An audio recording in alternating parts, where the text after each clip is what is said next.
Olá, está começando mais um Open Univesp. Hoje a minha conversa é com Cláudia Medeiros. Ela é professora do Instituto de Computação da Unicamp e uma pesquisadora de grandes contribuições nacionais e internacionais. Pela PUC do Rio de Janeiro, ela se graduou em Engenharia Elétrica e fez mestrado em Informática. O doutorado foi em Ciência da Computação na Universidade de Waterloo, no Canadá. Já seu pós-doutorado foi no INRIA, na França. A livre docência foi em banco de dados pela Unicamp. Liderou programas importantes na FAPESP, CNPq e CAPES. Recebeu prêmios e honrarias importantes dentro da computação, como o Newton Fowler e o Prêmio de Excelência Acadêmica Zeferino Vaz. E não para por aí. Foi a primeira mulher a ser presidente da Sociedade Brasileira da Computação. Também foi eleita para a Academia Brasileira de Ciências em 2018 e é membro do Conselho Científico da World Data System. Essa é a professora Cláudia Medeiros. Então, muito obrigado por estar aqui, professora. Eu que agradeço o convite. É uma honra estar aqui, é um prazer estar sendo entrevistada por 2 ex-alunos. Né? Hoje em dia, profissionais de renome. Muito bom, obrigado, professora.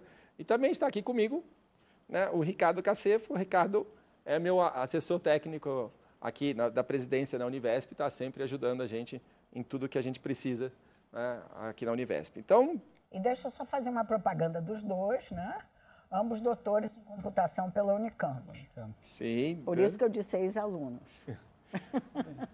É um grupo de 3 pessoas de pesquisa em computação. Isso, exatamente, professora. Então, como eu falar aqui, né, vamos começar falando onde conhece a professora e mostra, né, o quanto a professora Cláudia Medeiros é reconhecida. Eu comecei na Unicamp em 88.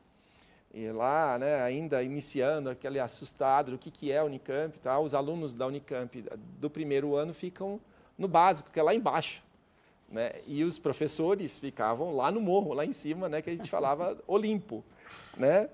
E uma experiência para mim inesquecível foi que uma das primeiras aulas desceu os deuses do Olimpo para falar conosco, né? E entre os deuses do Olimpo estava Cláudia Medeiros, já em 1988. Isso, eu fui contratada no final de 85. Então, dos 4 professores de referência que desceram para falar com ele, já estava lá a professora. Nossa! Então, sempre ali admirando a professora lá, desde o meu primeiro início lá do curso de computação.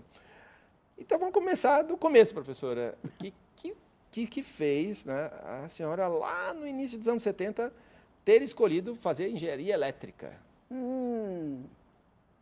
Olhe, na verdade, eu gostava muito de exatas e matemática, né? Então, a minha escolha foi por...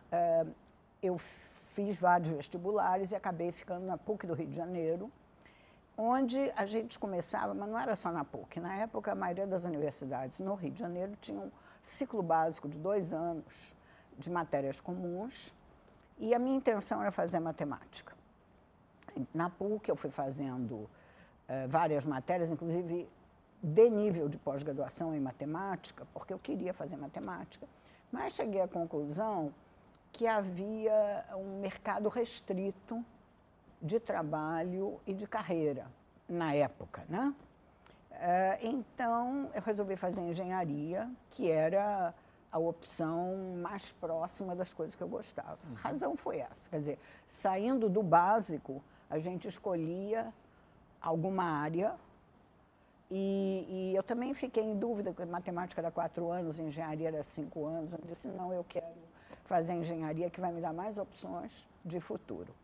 Tá? Isso se aplica à minha carreira e a mim. Eu não estou dizendo que todo mundo deva fazer engenharia em vez de matemática. Tá? Muito bom, mas e aí, a gente olhando, né, sua formação, mestrado, doutorado, aí foi caminhando para a computação. Isso. Por que isso?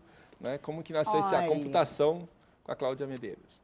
Eu entrei na PUC do Rio, né? Vestibular 72, foi o meu primeiro ano. E já no primeiro semestre a gente tinha uma matéria de programação. Eu nunca tinha ouvido falar em programar, ninguém conhecia, com cartões perfurados. E já no segundo semestre eu comecei a me oferecer para ser monitora, porque eu estava gostando daquilo, tá certo? Eu estava gostando de inventar coisas para o computador fazer, eram programas muito básicos, né? E, à medida que o tempo foi passando, eu comecei a gostar cada vez mais, porém, a parte decisiva da carreira foi que meu estágio, no 5º ano de engenharia, foi em Furnas Centrais Elétricas como analista de sistemas. Tá? E aí, então, eu realmente aprendi a fazer grandes programas, eu programava sistemas operacionais, que eu não sei se a audiência vai saber o que é, programava em Assembler, programava com cartão perfurado. Tem uma coisa até interessante, que uma época eu depois trabalhei em Furnas mais 4 anos. Na época, Furnas comprou um computador que, em vez de cartão perfurado, ele lia fita de papel perfurada. E volta e meia, e a máquina suga a fita e vai lendo, né?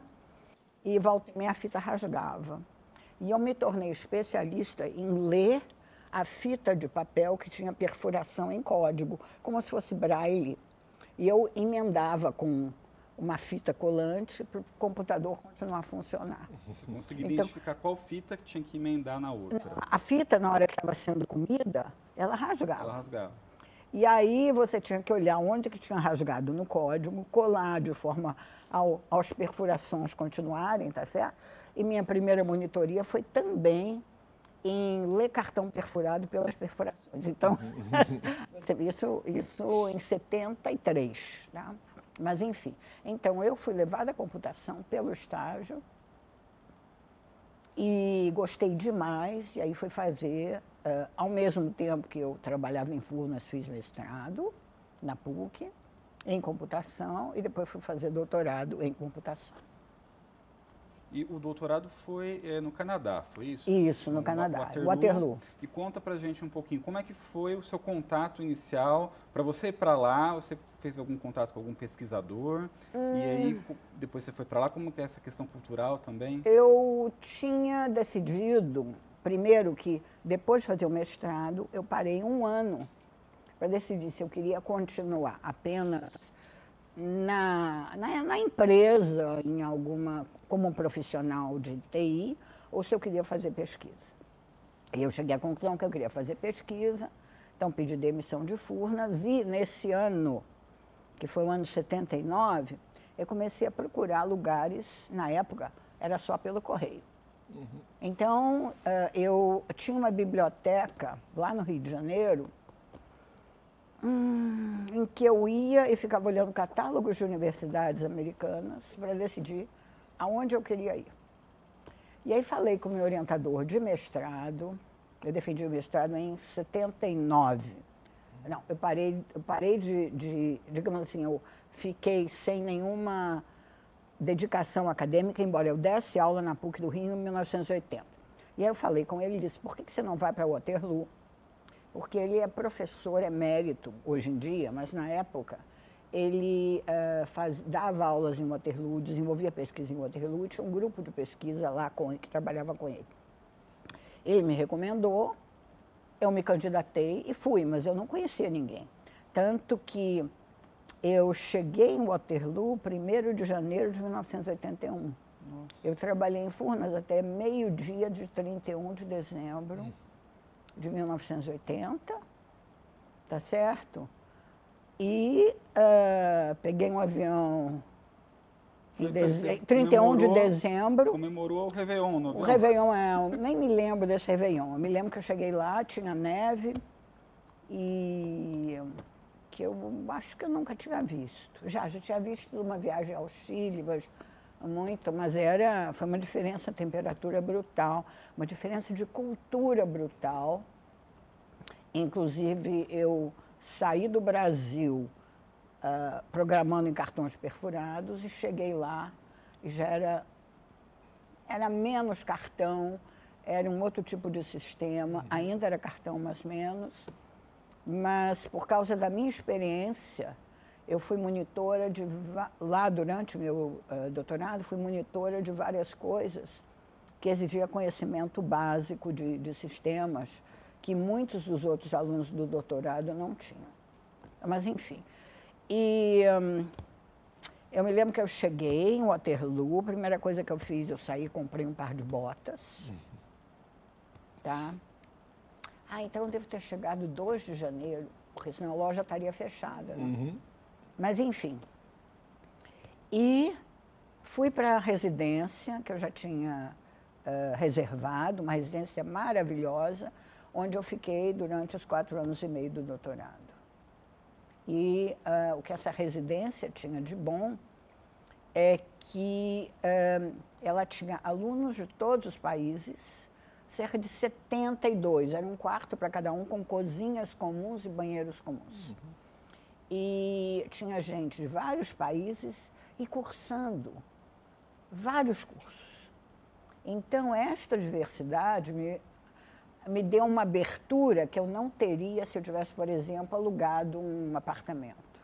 Que, aliás, eu não tinha dinheiro para isso, mas enfim. Eu estou falando um pouco, mas...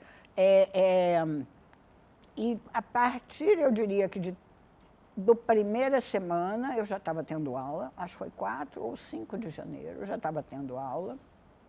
Eu falava inglês muito bem, tá? Porque eu tinha sido guia de turismo por 7 anos no Rio de Janeiro. E já me deram um professor para eu ser monitora dele. E eu me adapto muito facilmente, até hoje, né? Então, adiantando bastante, minha adaptação foi mais difícil voltando ao Brasil, porque eu era carioca, fiz doutorado no Canadá e voltei para trabalhar em Campinas, né? E, na minha ideia, o Brasil era um país homogêneo, em que todo mundo falava carioquês, né? Todo mundo falava muito, era muito aberto, que nem eu, que sou muito faladora, muito extrovertida. E pousei para trabalhar em Campinas, do que para mim era uma civilização totalmente diferente e que eu não esperaria dentro do Brasil. Quando eu fui para o Canadá, eu não tive choque cultural, porque era um país diferente, eu esperava ter choque cultural. E como eu esperava, eu não tive.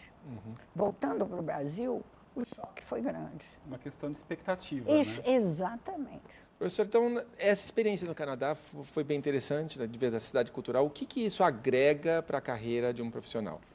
Ter várias experiências, né, agrega para qualquer profissional, não interessa qual seja a profissão, qual é o nível de escolaridade, porque cada pessoa, cada influência que você sofre, cada pessoa que você encontra, cada ambiente que você trabalha, você enxerga o mundo de forma diferente. É claro, você tem que querer receber um pouco e trocar, né, experiências, informações, mas só o ato de conversar com alguém, conhecer um pouco do que aquela pessoa faz, como é a casa dela, ter novas experiências de trabalho. Então, qualquer profissional, independente da profissão, não é que eu esteja dizendo que todo mundo tenha que sair trabalhando em vários lugares, mas saia da sua sala, converse com quem está na sala ao lado, ou converse com quem está do seu lado, observa o mundo. Inclusive, eu recomendo aos alunos de computação que aproveitem ao máximo a universidade, não faça só disciplinas de computação. Faça outras disciplinas que te deem uma visão do mundo. Vai fazer alguma coisa em artes, em biologia, em educação física, né? Ou seja, tem um currículo. É claro que sem um currículo você não consegue ter a formação básica. Eu não estou nem falando de diploma, porque o currículo de vocês é um currículo excelente, né? E dá uma formação muito sólida para profissional. Mas por que não aproveitar, puxar alguma matériazinha ou fazer alguma coisa em paralelo, ou depois ou antes, né? Para enriquecer, para se tornar uma pessoa mais rica do ponto de vista de visão do mundo. E com isso virar um profissional melhor em qualquer profissão. Muito bom. Tá? Então, quer dizer, isso daí, já como guia de turismo eu tive muito, né? Mas no Canadá foi especialmente rico, por causa do ambiente em que eu estudava, do ambiente em que eu morava e das pessoas que eu conhecia. Legal. E lá, porque lá você teve uma mistura de áreas, né? Que nem você comentou. Isso. Agora, pensando um pouquinho na computação, tem um desafio que são as mulheres na computação. Isso. A gente atrair as mulheres. O que você acha disso? Tem alguma estratégia? O que você poderia falar para... Olha, a questão, na verdade, na época que eu estava no Canadá, e mesmo depois quando voltei ao Brasil, talvez pela educação que eu recebi em casa, em que o gênero ninguém era... Não havia essa coisa de que mulher brinca com boneca e homem, tá certo? Tanto que meu pai, por exemplo, ele fez questão que quando comecei a aprender a dirigir, ele não me deixou sair de casa sem eu aprender a trocar pneu, tá certo? Eu nunca troquei pneu na minha vida. A única vez que eu troquei... Não, se precisar, eu não sei, tá? Mas meu pai disse, não, você tem que saber trocar pneu, porque é um básico que qualquer pessoa que queira dirigir tem que fazer. Então, isso é um paralelo da minha educação. Meu irmão, por exemplo, minha mãe fez questão de ensinar o básico de cozinhar. Meu irmão hoje em dia cozinha muito bem, é professor da UFMG. Então, nós recebemos em casa uma educação em que não havia isso. Então, eu não sabia dessa questão de gênero, mas eu me lembro, quando eu já estava saindo do Canadá, eles estavam em busca de alguma mulher para ser professora, lá no departamento de computação de Waterloo, porque já estava rareando, e eles enxergavam isso como importante, mas eu não me chamou assim a atenção. Voltei ao Brasil, continuei sem prestar muita atenção. A gente notava que as mulheres iam rareando no ingresso na universidade, até que lá, meados dos anos 90, eu comecei a ouvir falar da importância da diversidade de gênero, tá? Inclusive, depois eu ganhei prêmios, fui convidada a vários congressos no exterior e comecei a ver as teorias de por que as mulheres estão rareando e ninguém chegou a uma conclusão, né? Mas há uma percepção, primeiro, que computação é coisa de homem, né? Que não é. Computação exige uma base sólida de matemática se você quer seguir a carreira de computação. E aí tem aquela toda discriminação que até começa de casa, que mulher não é capaz, e, por terceiro lugar, mulher gosta de gente, tá certo? Mas isso são os estudos neurológicos e psicológicos que nós temos mais chamados neurônios espelho, que nos facilitam as interações sociais. Não vou generalizar, tá certo? Então, o que é preciso? Primeiro, atrair mais mulheres para ter diversidade. Mas, por outro lado, independentemente disso, o que precisa também é acabar com o estigma de que isso é coisa de mulher ou isto é coisa de homem, não é? Isso é profissão de um ou de outro. Depende do seu treinamento, das suas habilidades. E computação, ela tem tantas vertentes que qualquer um consegue se acomodar de acordo com a sua visão, o seu temperamento. Então, deixa eu só fechar a questão da diversidade, porque se fala muito em diversidade de gênero, né? Aquilo. Mas não é só a diversidade de gênero que afeta a concepção e desenvolvimento de um produto. No caso, nós estamos falando de computação, software, hardware, né? Mas a diversidade de olhares. Então, é importante ter você que trabalhou tanto em interfaces, né? Humano-computador e tudo, você acha que não, né? Ou também? Interfaces também. Então, vocês se lembram de toda a experiência que vocês tiveram no doutorado. Eu não sei se o seu caso, de trazer até pessoas com deficiência visual para criar software. Porque a percepção de alguém com deficiência visual, independente do gênero, ela torna o produto melhor e mais usável. Então, é uma questão de diversidade. Aí eu já não sei se eu respondi à sua pergunta, mas eu estou esperando mais. Nossa. Porque eu divaguei, né? Como é meu ótimo. Gênero. Foi excelente, professor. Mas continuando aí, né, nessa questão da diversidade. Computação é eminentemente matemática, aliás. A sua história começou porque você queria eu gostava estudar de matemática. Né? Se a gente pegar a origem da computação, a primeira linguagem, né, estava Ada lá. Se você pegar histórias de programadoras dos anos 70, 60, até tem aqueles filmes famosos falando isso, eram mulheres. Mulheres. Né? Então, se a gente pegar a Univesp hoje, o nosso vestibular, no licenciatura em matemática, é eminentemente feminino. É mesmo? Que interessante, que maravilha, parabéns. Muito mais mulheres. Parabéns. O que aconteceu para a computação, né, de repente, virar essa coisa mais masculina, sendo que ela vem lá da matemática? Olha, há uma outra vertente que acha que por questão de salário. Então, como os salários em computação são mais altos, atraiu mais homens. Eu não estou dizendo se isso é certo ou errado. É uma outra teoria que tem números que comprovam. E os homens, aliados àquela percepção que mulher não dá para matemática, e aliado à percepção que a computação exige que qualquer profissional trabalhe escondido no seu quarto, embaixo da cama, tá certo? Sem falar com ninguém, programando 24 horas por dia, isso daí afasta mulheres, no geral, e afasta até a cultura homens brancos, né? Porque é a cultura prevalente. Mas não é verdade. Porque qualquer coisa que a gente faz sem computação, a gente está fazendo para alguém usar. Não é um programa que vai ficar dentro de uma gaveta que ninguém usa. Então, você tem que conversar com quem vai usar.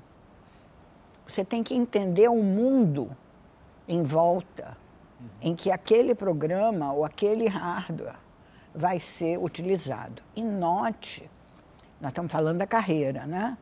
Mas uma base em computação, hoje em dia, é essencial para trabalhar em quase qualquer profissão. Concorda comigo? Sim. Porque, ao menos, para quando você for a algum lugar e disserem para você, os computadores não deixam, não é isso? Você, e no fundo é verdade, porque foram mal programados, é ou não é? Mas você entender do que você está falando. Não é uma máquina misteriosa. É algo que você conhece, no mínimo, o básico. Tá? Mas as carreiras associadas à computação, desde que haja uma base, como a que vocês dão aqui, que ensina a pensar, tá certo? E não simplesmente a dominar a tecnologia mais recente, ela é uma carreira, no geral, de muito futuro, muito presente e até muito passado, mas do passado a gente não fala. Tem uma coisa também, que acho que vai um pouco na linha do que você disse, que é o que as empresas buscam hoje não é apenas o conhecimento técnico, elas buscam as soft skills, a capacidade de comunicação, de trabalho em equipe, do diálogo, de você ver o lado do cliente. Então, não é só a parte técnica. Né? Eu acho que as mulheres fazem muito bem essa parte. Isso. Né? E tem, agora que você falou, não é só a parte técnica, é uma coisa que todo mundo deveria treinar, é interagir com outros. Né? Mesmo eu era hipertímida até os 14 anos.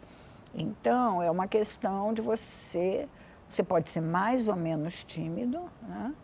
Hoje em dia eu sou muito pelo contrário. Confesso que é difícil de acreditar.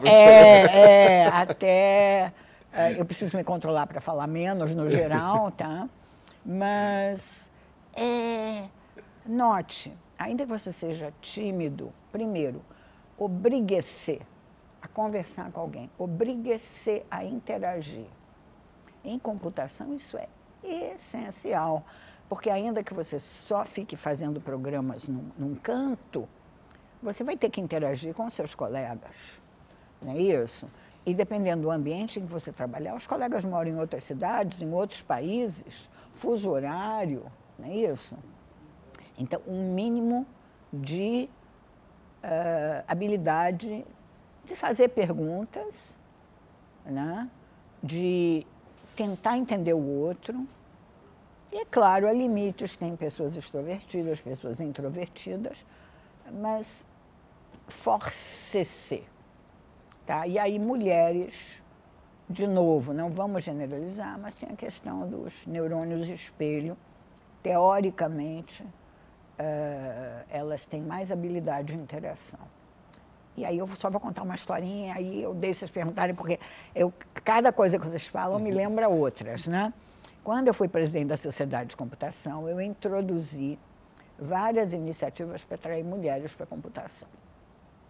E uma delas, que continua hoje, eram os campeonatos de robótica, em que havia programação de robôs, futebol de robôs. E eu me lembro, em um dos congressos da sociedade, tinha lá um campeonato que a maioria dos jovens que estavam criando e programando robôs eram mulheres. E aí eu perguntei para ela, escuta, mas tudo ainda não tinha chegado à universidade. E o que você quer fazer na universidade? Eu quero psicologia, eu quero biologia, eu quero linguística, eu quero direito. Eu disse, computação. Computação eu já sei, porque eu já sei programar robô. Tá ótimo se essa a visão, tá certo? Inclusive, pelo menos a base tem.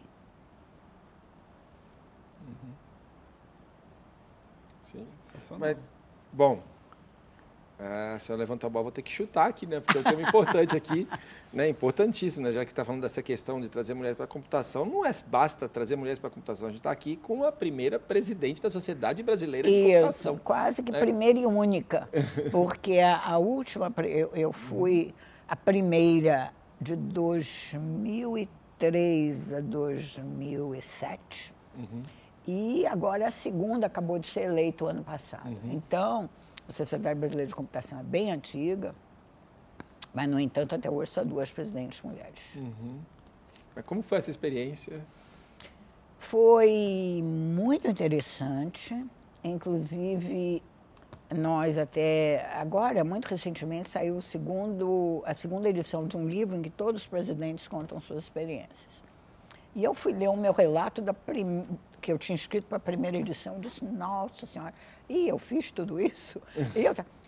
Então, o que você tem que viajar o Brasil inteiro, que na época, né, era assim, para participar de eventos, para fazer aberturas, para conversar com as pessoas, para convencer, né, determinadas pessoas porque a computação é importante, porque é uma carreira boa e também muita atividade política, né,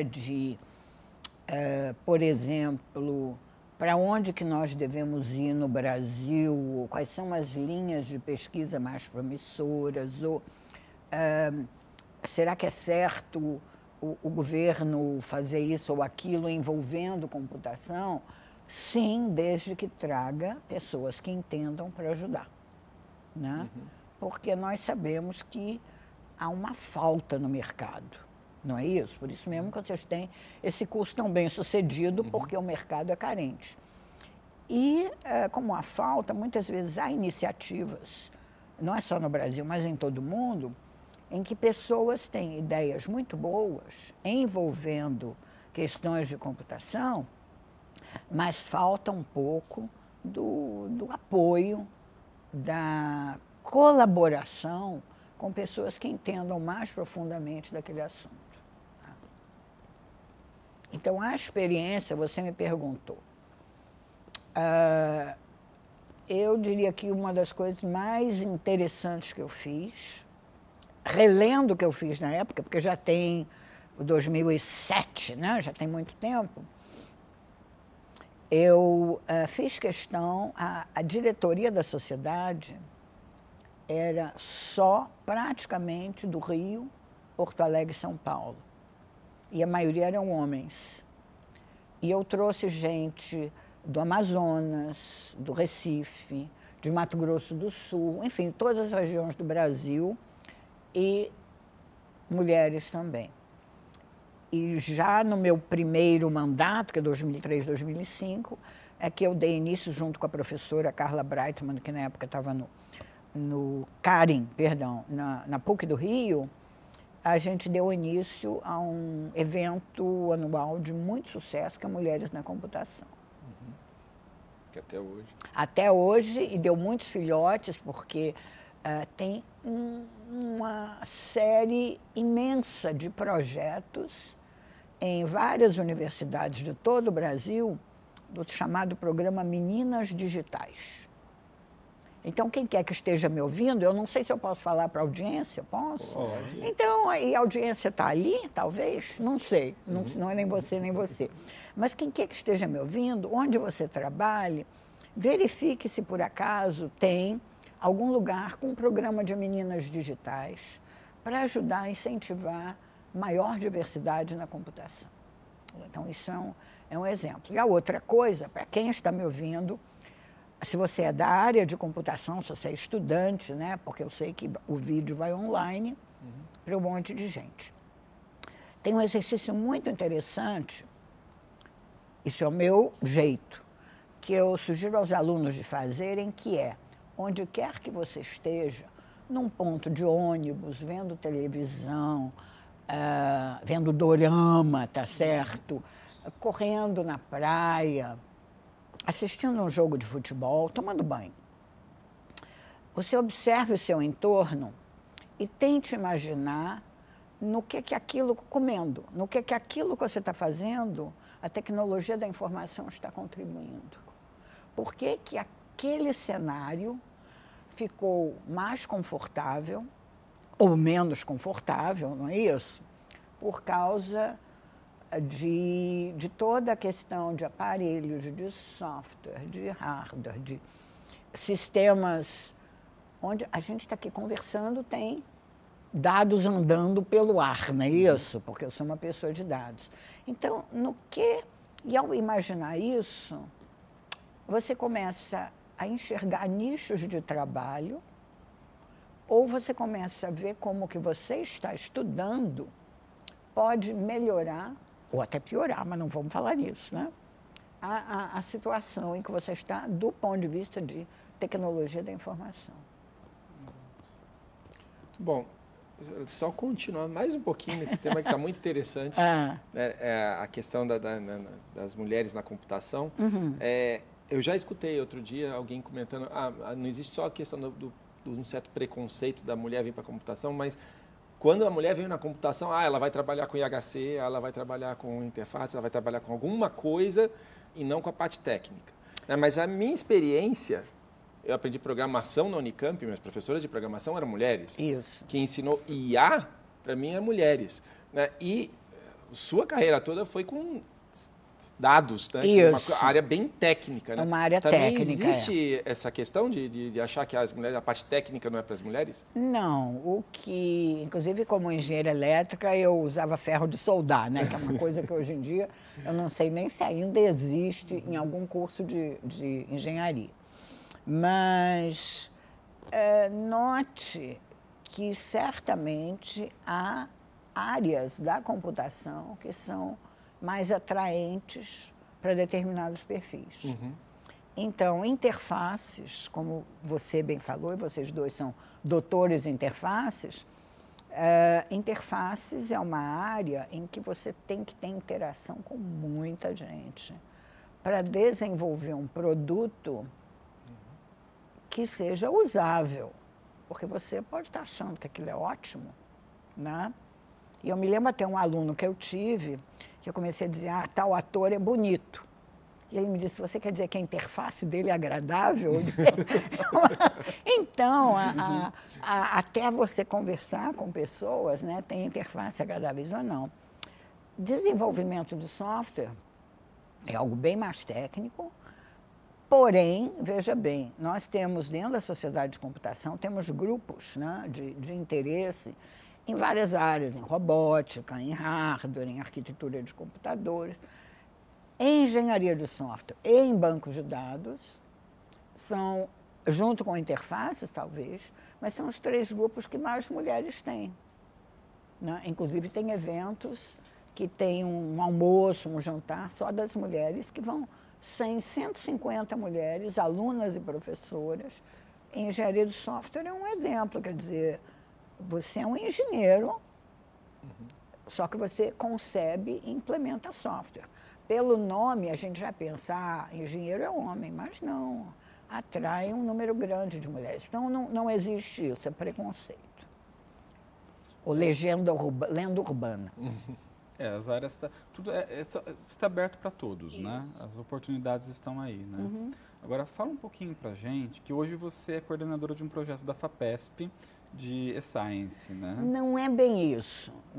Eu faço parte da coordenação de um programa. Okay. E um programa é uma unidade organizacional, digamos, que faz chamadas de projeto, organiza os eventos. Então, não é um projeto. É um programa que recebe projetos. Um programa que recebe projetos, Okay. E recebe projetos, essencialmente, que envolvem computação e qualquer outra área. Multidisciplinar. Multidisciplinar, E é extremamente interessante porque tem de tudo, né? Artes, zoologia, planejamento urbano, aquários e peixes, tá certo? Agricultura. Você me dê qualquer área do conhecimento, inclusive até matemática pura ou física pura, vai precisar de computação em alguma hora. Então, são projetos que têm computação, alguma outra coisa. Multidisciplinar para mostrar como a computação pode ser útil nessas áreas. Isso, e vice-versa, né?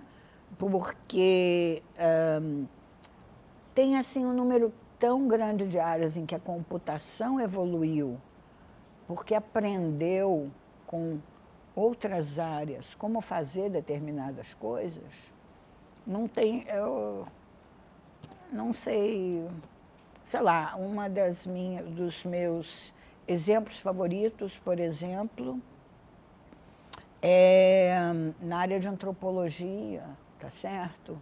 Em que antropólogos, também biologia, a parte de observação de interação de espécies, antropólogos e biólogos, eles criam redes complexas em que eles analisam interações entre pessoas ou entre os animais ou a natureza, enfim, os seres vivos. E analisando essas redes complexas é que se foram desenvolvidas algumas teorias da computação. Tá? Por exemplo, toda uma área bem grande de redes complexas, estudo de redes complexas, é baseada em estudos do cérebro, porque se não fosse isso, não teria aquele... Claro, sempre alguém pode bolar, mas você tem a aplicação que mostra como que está sendo feito em computação, de novo em computação, quer dizer, de novidade em computação, ela está conseguindo contribuir para a medicina, para a antropologia, para a zoologia, para a biologia, para a física, para a matemática. Mas, ao mesmo tempo, essas áreas contribuem para a computação. A coisa está interrelacionada, né?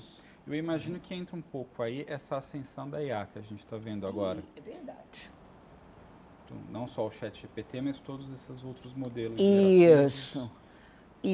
A questão da inteligência artificial, eu não sei se você quer ir para aí, porque você falou na IA, e eu tenho uma certa implicância com determinadas pessoas que acham que inteligência artificial é bruxaria, tá certo? Pode ser uma bruxaria do bem, uma bruxaria do mal, dependendo de com quem você fala, mas não é, tá certo? Inteligência artificial são programas aplicados a dados. Quem é que vai obter os dados? De alguma forma, pessoas. Quer porque você vai fazer entrevistas, quer porque você vai jogar equipamentos que vão coletar dados na natureza, numa fazenda, numa cirurgia. Ou quer porque você vai desenvolver programas que vão produzir dados fictícios para teste. Isso é quem vai produzir os dados, são pessoas. E os programas, quem vai produzir os programas são pessoas. Então, a inteligência artificial exige dados e exige programas. Não é bruxaria. Tá? O resultado pode parecer, para quem não tem a base, de surgiu um milagre que disse que aconteceu tal coisa e tal coisa realmente aconteceu e eu nem sabia. Mas, como todos nós sabemos, nós que trabalhamos em computação, se os dados não forem fidedignos, se estiverem errados, ou os programas tiverem algum problema, o resultado não vai ser inteligência artificial, não vai ser burrice artificial. Só que a tendência de leigos é acharem que é a bruxaria que produz milagres e tudo que é feito com inteligência artificial é certo, é correto, é comprovado, é comprovável e basta inteligência artificial para dominar o mundo. Tá bom? Não é. E nós, graças a Deus, em tecnologia da informação, sabemos que não é. Nosso papel neste sentido é dizer para as pessoas: diversidade é importante, porque permite criar produtos melhores. Multidisciplinaridade é importante porque dá uma visão mais completa do mundo. Você tem diferentes opiniões. E inteligência artificial não é bruxaria. É software e dados, tudo muito bem concebido, que vai ter resultados maravilhosos desde que bem conduzido. Talvez não sei se você queria ir por lá, mas... Possa chamar a IA hoje de uma estatística avançada? Que ele vai analisar os dados e trazer para a gente uma predição, algo? Eu não tinha pensado nisso. Porque grande parte dos métodos de IA hoje em dia, né, ou técnicas ou programas, são baseados em análise estatística. Né? Mas, a partir daí, nós sabemos que há técnicas em inteligência artificial que produzem resultados que parecem ou são corretos, mas que ninguém sabe, não é isso? Como se chegou àqueles resultados. Então, porque o sistema vai aprendendo. Estatística é essencial para trabalhar a inteligência artificial, para desenvolver coisa em inteligência artificial. Mas você pode não ser um grande estatístico, não é isso? Mas poder usar ferramentas desenvolvidas por pessoas competentes, usando dados que foram criados por pessoas e coletados e limpos, né, por pessoas competentes, e você pode aproveitar a inteligência artificial, mesmo não sendo um especialista em inteligência artificial. Muito bom. Professora, vamos mudar aqui um pouquinho de assunto. Como docente, a sua experiência está na ordem de 40 anos, né? O que mudou ao longo desses 40 anos e, na sua visão, para onde nós vamos? Olhe, deixando claro, quer dizer, eu dei 1 ano de aula na PUC. Antes eu fui monitora na PUC, quando eu fazia graduação e mestrado. E quando eu voltei do doutorado, aí eu entrei na Unicamp, em 4 de novembro de 1985, tá certo? Eu me lembro até hoje. E comecei a dar aula em 86. Houve várias mudanças, uma delas, por exemplo, a internet, né, que permite a pessoa aprender à distância, permite ensinar à distância, permite a pessoa estudar um monte de material que antes só estava disponível na biblioteca. Então, são novas técnicas de ensino, inclusive, eu digo para os alunos de graduação, eu disponibilizo alguns links de alguns cursos de vocês ou de aulas específicas, são um material excelente para aprender aquilo que não aprenderam na aula, né? Ou que não aprenderam lendo o material daquela matéria. Mas uma coisa que mudou muito... Deixa eu voltar para trás, tá? Eu li em algum lugar há muito tempo que o Aristóteles já se queixava da juventude, dizendo a juventude hoje em dia não quer estudar. Bom, Faz tempo. então, ó, antes de Cristo, já havia gente que se queixava da juventude, né? Que dizia, os jovens, eles não querem ter trabalho, eles não querem estudar, tá certo? Não é que não queiram estudar, a forma de estudar está evoluindo, né? E, principalmente depois da pandemia, houve uma ruptura que eu senti claramente, principalmente logo depois que a gente voltou a dar aulas em 22, aula presencial, em que os alunos assistiam a aula, e até hoje, sem tomar nota. E logo no início, uma aluna chegou para mim e disse, professora, onde que as suas aulas que a senhora está dando aqui estão sendo gravadas? Eu disse, minha filha, eu estou dando aula aqui no CUSP, tá certo? CUSP e quadro branco. Não está sendo gravado. Eu tenho as gravações da época da pandemia, tem outras gravações que eu recomendo, como as de vocês, mas determinados exemplos surgem de perguntas, e isso daí não está em lugar nenhum. O problema é que o aluno, pelo menos do meu ponto de vista, ele se fia muito na memória, então ele não anota. Nem todo mundo precisa anotar coisas, mas é uma forma de você gravar um pouco o conhecimento. Então, isso é uma coisa, a pandemia. Processo mecânico, desculpa, da escrita, porque os alunos eles têm a tendência agora na aula presencial tirar foto. Eles perdem um pouco, né? O processo do raciocínio, talvez de reestruturar o que o professor escreveu no caderno. É isso. E até, voltando um pouco ao chat GPT, se bem que eu não deveria falar de inteligência artificial, porque você mudou o assunto, eu estou dando, uma das matérias que eu estou dando neste semestre, já dei outras vezes, é redação científica. E neste semestre, e no semestre passado já, os alunos da pós-graduação dizem para mim, mas professora, para que estudar redação se o chat GPT vai escrever tudo para mim? Eu digo um pouco a questão da escrita.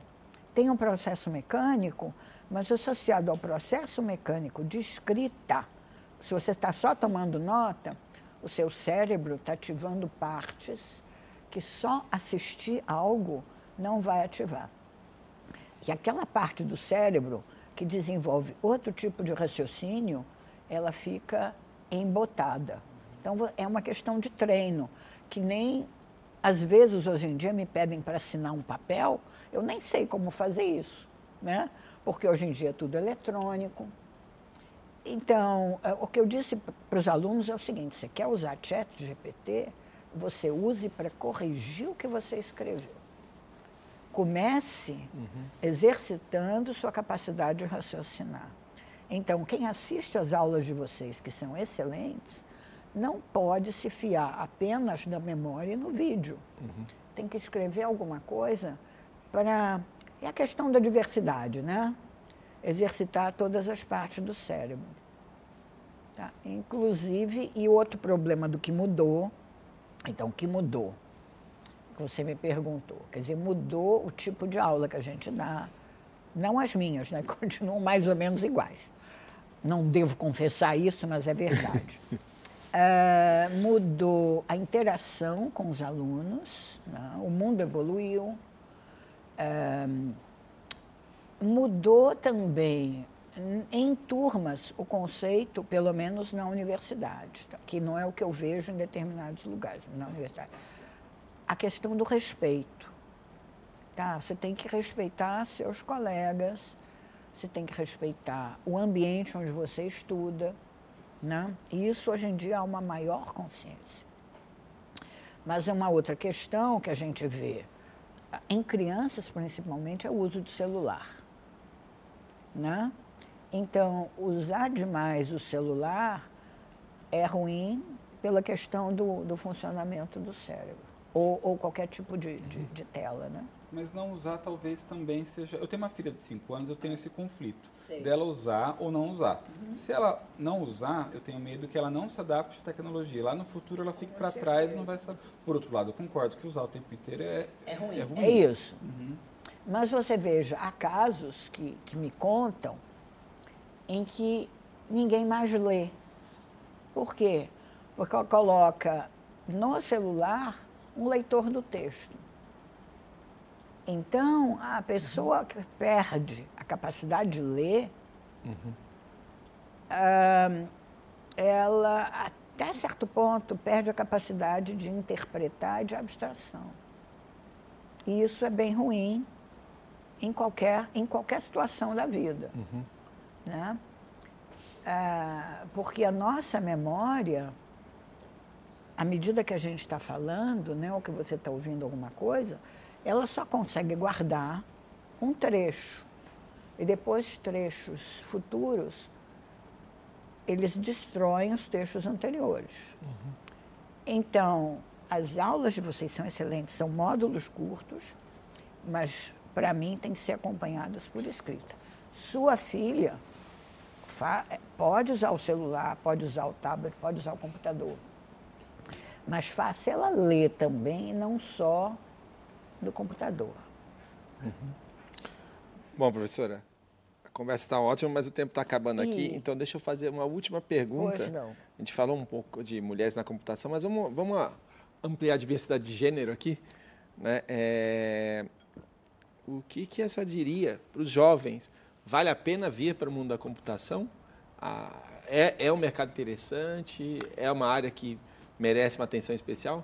É uma área fascinante, tá?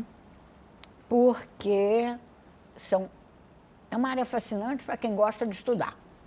Vamos começar por aí, tá certo?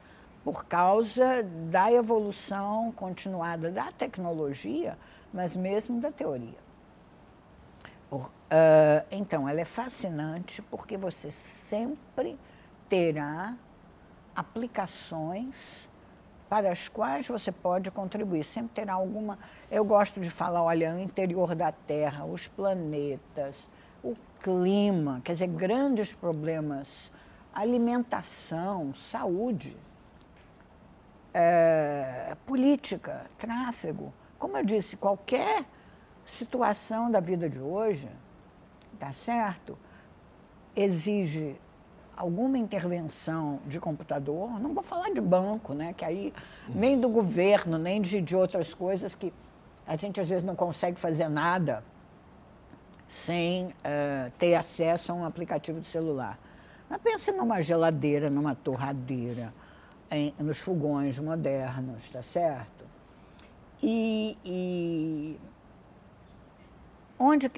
Faça aquele exercício que eu sugeri de qualquer situação, pense no que a tecnologia da informação está contribuindo para enriquecer, de novo, né?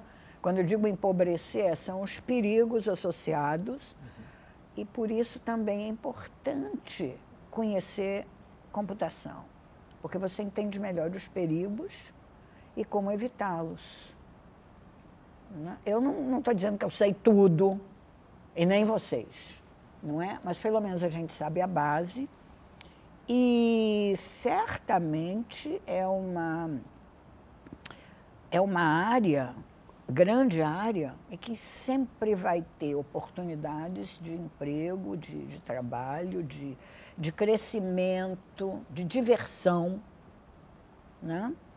E, inclusive, eu, pessoalmente, como trabalho com dados, o que eu digo para todo mundo eu vou morrer e até o meu último dia vão surgir oportunidades em que eu posso trabalhar com dados. Porque o que são dados, no fundo?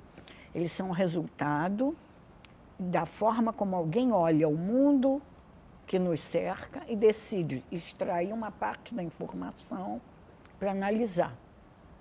E enquanto houver pessoas nascendo no mundo, vão aparecer novos dados e dados diferentes dos que já existem.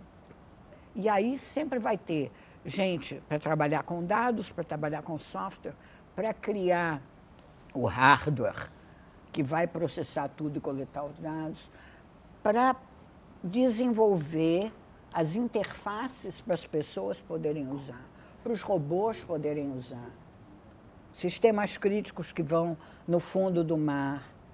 Né? A gente pode ficar falando aqui até o fim da vida, como eu disse, eu terei assunto até o fim da vida, mas o programa tem uma duração limitada. Muito bom. Então, obrigado aqui, professora, muito obrigado por estar aqui. Daria para a gente fazer um outro programa, a gente não falou nada da sua interação com empresas, de trabalhos práticos que você desenvolve, toda a experiência internacional, né? Então, para quem não... A gente não conseguiu conversar, mas a Cláudia é conhecida não só no Brasil, como um dos maiores pesquisadores do Brasil, mas também, né, tem uma ótima carreira no exterior.